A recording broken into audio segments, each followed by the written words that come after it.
أعوذ بالله من الشيطان الرجيم بسم الله الرحمن الرحيم السلام عليكم ورحمة الله وبركاته.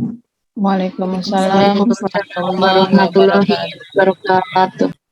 رب اشرح لي صدري ويسر لي أمري واحلل عقدة من لساني يفقهوا قولي.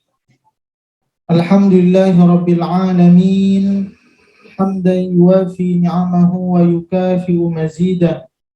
يا ربنا لك الحمد كما ينبغي لجلال وجهك الكريم وعظيم سلطانك. اللهم صل وسلم على سيدنا محمد وعلى آل Muhammad walhamdulillahi rabbil alamin. Materi yang terakhir yaitu tentang wakaf. Dilihat dari sebabnya, secara umum wakaf itu terbagi kepada 4, yaitu yang pertama wakaf intidhari, yang kedua wakaf ikhtibari, yang ketiga wakaf ittirari, yang keempat wakaf ikhtibari. Ikhtiyari. Ini satu kurang titiknya. Yang nomor keempat ikhtiyari, yang ke nomor 2 ikhtibari.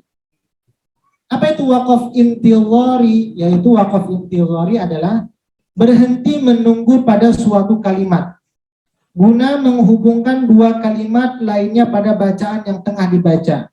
Ketika ia menghimpun beberapa qiraat dan ada beberapa perbedaan riwayat dari 10 qiraat yang mutawatir, yaitu dengan cara berwakaf berhenti pada sesuatu kata tertentu untuk selanjutnya kembali mengulangi macam-macam qiraat yang ada pada ayat tersebut. Jadi kalau wakaf intidhari ini lebih kepada orang yang menguasai banyak cara membaca qiraah. Kalau ditanya apa riwayat yang sekarang Quran kita baca, adalah Imam Asim riwayat Hafiz. Ada riwayat Qalun dan lain, Kumbul, Kisai dan lain sebagainya, nanti kita akan bahas juga. Maka bagaimana maksudnya wakaf intidhari? Contoh saya membaca surah Al-Fatihah ayat kedua. Alhamdulillahi Rabbil Alamin. Ini pakai riwayat Hafiz. Saya tidak lanjutkan dulu ke ayat kedua, ayat ketiga. Saya baca lagi dipakai riwayat Qalun, pakai riwayat Warsh, riwayat Kumbul dan yang lain sebagainya. Setelah semua saya baca, baru saya pindah ke ayat kedua. Ar-Rahmanir Rahim. Baru saya baca lagi pakai riwayat lain, sudah semuanya. Baru saya lanjutkan lagi dengan ayat keempat. Maliki yaumiddin dan seterusnya begitu. Jadi intidhar ini adalah tujuannya mengumpulkan atau menggabungkan berbagai macam qiraat dalam satu ayat, kemudian pindah ke ayat berikutnya. Itu wakaf intidhari. Kemudian wakaf ikhtibari. Apa itu wakaf ikhtibari? Yaitu berhenti pada suatu kalimat untuk menjelaskan al-maqtu, kalimat yang terpotong, atau al-mausul, kalimat yang tersambung. Atau karena pertanyaan seorang penguji kepada seorang qari, atau pertanyaan guru dalam mengajarkan muridnya sedang belajar bagaimana cara mewakafkan. Jadi contohnya wakaf ikhtibari ini lebih kepada seorang guru membacanya. Kenapa? Terkadang kalau ibu-ibu membaca, contoh sederhana, si A membaca Al-Quran salah. Alladzina yu'minuna bil ghaibi wa yuqimunas, kan ada salah panjang pendeknya. Maka seorang guru dia tidak mengulang lagi dari awal, hanya wa yuqimu, tinggal yang diperbaiki, wa yuqimu. Seharusnya kan secara makna dia tidak sempurna. Karena wa yuqimunas shalah ingin sempurna. Tapi biasa seorang penguji atau seorang guru mungkin untuk menghemat waktu, karena banyak mungkin yang harus murid-murid yang lain membaca, hanya memperbaiki yang disalahnya saja. Bukan berarti guru itu malas membacanya, bukan berarti guru itu bakhil untuk membaca Quran, tidak.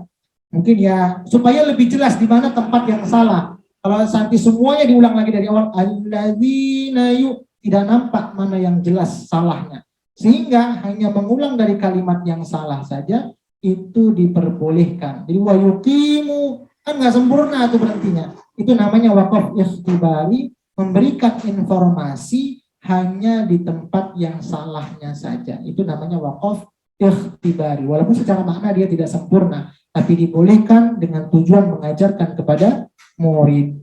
Tapi muridnya harus membacanya sempurna. Seperti itu. Kemudian ada wakaf ittirari. Ini wakaf dalam keadaan darurat. Maksudnya bagaimana keadaan darurat? Nafasnya habis, atau ketika baca lagi batuk, lagi bersin, macam-macam ya Bu ya.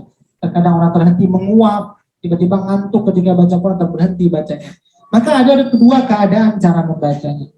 Kalau seandainya membacanya maknanya sudah sempurna, tidak terputus, atau ketika baca lagi batuk tidak terputus, maka boleh dilanjutkan lagi bacaannya. Tapi kalau seandainya maknanya belum sempurna, maka harus diulang. Tapi kalau sudah sempurna, boleh dilanjutkan. Contoh sederhana dalam surah Al-Bayyinah. Contoh baca, jaza ayat ke-8. Jazaa'uhum batuk tiba-tiba. Atau menguap, atau bersin. Jazaa'uhum bersin. Maka maknanya nggak pas. Balasan dari sisi siapa ini? Maknanya nggak sempurna. Maka kalau seperti itu, kita harus mengulang dari belakang. Jazaa'uhum 'inda rabbihim dan seterusnya. Jadi kalau tiba-tiba bersin artinya belum sempurna, maka itu harus diulang dari belakang. Contoh kalau seandainya yang sempurna bagaimana? Contoh ada orang baca yang nafasnya pendek. Alam tara kaifa fa'ala rabbuka bi ashabil fil. Lamnya terucap fil. Napasnya sudah di ujung, tapi sempurna. Hurufnya terucap. Beda dengan orang yang baca alam tara kaifa fa'ala rabbuka bi ashabil fil. Sampai filnya udah nggak bisa terucap lagi lamnya. Maka yang seperti itu harus diulang dari awal. Tapi kalau lamnya sudah terucap dengan sempurna walaupun nafasnya sudah ngos-ngosan di akhir, maka dia dianggap sempurna, boleh melanjutkan kepada kalimat berikutnya. Ini namanya wakaf ittirari, wakaf yang dalam keadaan darurat, baik karena nafas habis, atau batuk, atau bersin, atau menguap, dan lain sebagainya. Jadi tergantung keadaan, jadi membacanya ada dua keadaan. Kemudian ada wakaf ikhtiyari. Apa itu wakaf ikhtiyari? Wakaf yang sengaja atau wakaf yang sudah ditentukan oleh para ulama tajwid. Jadi wakaf ini sudah ditentukan para ulama tajwid. Ini saja sebagai penutup untuk ibu-ibu semuanya. Mudah-mudahan kita diberikan kemudahan untuk hadir besok dan diberikan kesehatan oleh Allah Subhanahu wa taala. Ini saja mungkin yang dapat saya sampaikan, lebih kurangnya mohon maaf. Kita tutup dengan doa.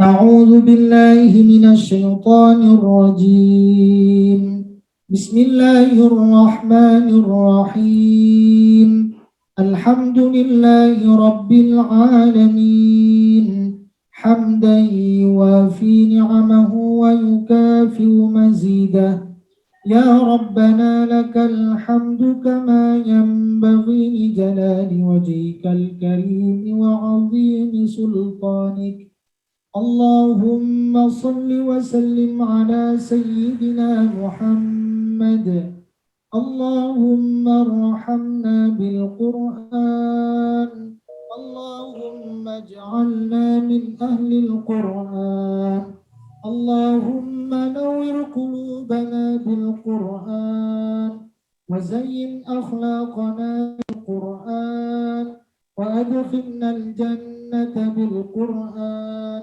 ونجنا من النار بالقرآن ربنا آتنا في الدنيا حسنة وفي الآخرة حسنة وقنا عذاب النار وصلى الله على سيدنا محمد وعلى آله وصحبه وسلم سبحان ربك رب العزة عما يصفون وسلام على المرسلين والحمد لله رب العالمين.